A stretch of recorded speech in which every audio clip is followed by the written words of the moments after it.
Una po sa ating mga balita, balik na ang masiglang relasyon ng Pilipinas at ng Canada. Ito ay matapos itaas sa strategic partnership ang ugnayan ng dalawang bansa kung saan may 4 na kasunduan din ang pinagtibay.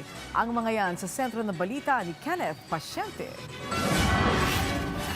Mas tumibay pa ang ugnayan ng Pilipinas at Canada matapos iangat ang bilateral relations nito patungong strategic partnership. Inanunsyo yan ni Pangulong Ferdinand R. Marcos Jr. kasunod ng kanyang bilateral meeting kay Canadian Prime Minister Mark Carney. Ibig sabihin nito, hindi na lamang nakatuon sa pangkalahatang kooperasyon ng ugnayan ng dalawang bansa. Dahil sa ilalim ng isang strategic partnership, inaasahang mas magiging malalim at mas pangmatagalan ang pagtutulungan sa mahalagang larangan tulad ng depensa at seguridad, gayon din sa kalakalan at pamumuhunan.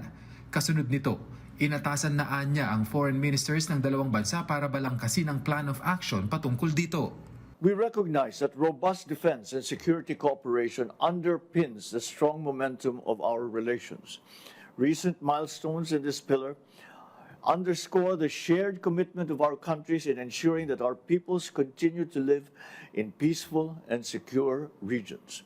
We translate these aspirations into tangible and operational commitments. Napirmahan din ang 4 na kasunduan na may kinalaman sa turismo, kultura, enerhiya at mineral, gayon din sa kapakanan ng mga Pilipinong nagtatrabaho sa Canada. These agreements will help us harness the strong people-to-people ties between our two countries as we jointly build capacities and create a mutually beneficial talent pipeline for the future. Nagpasalamat naman si Pangulong Marcos Jr. sa Canada para sa Dark Vessel Detection Program na nakatulong sa pagtukoy at pagsugpo sa iligal at hindi kinokontrol na pangingisda. Kasabay ang pagkilala niya sa suporta ng Canada sa paggiit ng Pilipinas sa soberanya nito sa West Philippine Sea.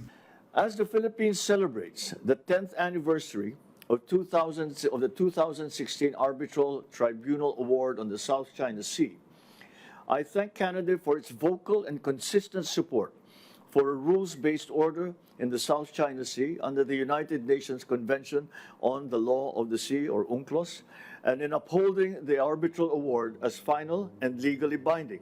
Mag-aalas 12 ng tanghaling oras sa Vancouver nang dumating ang Pangulo at si First Lady Liza Marcos sa Vancouver Convention Center. Mainit silang sinalubong ni Prime Minister Carney.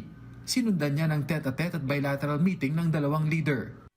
Kasunod ng produktibong pagpupulong ng dalawang leader ngayong araw, personal na inimbita ni Pangulong Ferdinand R. Marcos Jr. si Prime Minister Carney na dumalo sa 49th ASEAN Summit and related summits na gaganapin sa Maynila ngayong Nobyembre. Mula rito sa Vancouver, Canada, Kenneth Pasyente para sa Bayan.